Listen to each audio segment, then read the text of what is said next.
ఇవి puff pastries అని ఇలా దొరుకుతాయి అన్నమాట.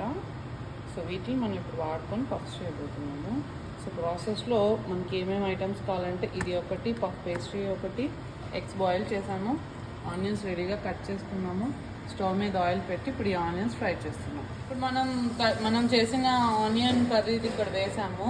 దానిపైన ఇలా ఎగ్స్ వేసి ఈ షీట్స్ని ఇట్లా కట్ చేసి ఇలా ఫోల్డ్ చేసి పెట్టాము. అక్కడ ఇలా ఫోల్డ్ చేసి దీన్ని బేకింగ్ ట్రేలో ఈ బటర్ పేపర్ వేసి దీని మీద వేసాము. ఇప్పుడు దాన్ని అవెన్లో చూద్దాము.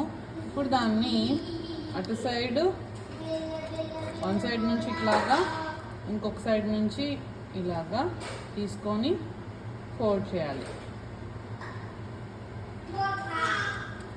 ఇప్పుడు మనకి ఆ ఫిల్లింగ్ బయటకు రాకుండా ఇటు సైడ్ నుంచి కూడా ఇంకొకసారి ఫోల్డ్ చేసి ఇటు సైడ్ నుంచి కూడా ఇవి ఎలాగో బాగా సాగుతాయి.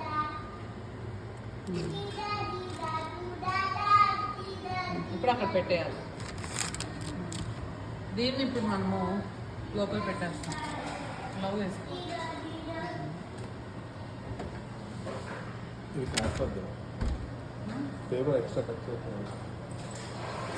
ఇప్పుడు దీన్ని మనం అవెన్లో పెట్టుకుంటున్నాం. అవెన్లో పెట్టుకుంటున్నాము. So see after 20 minutes.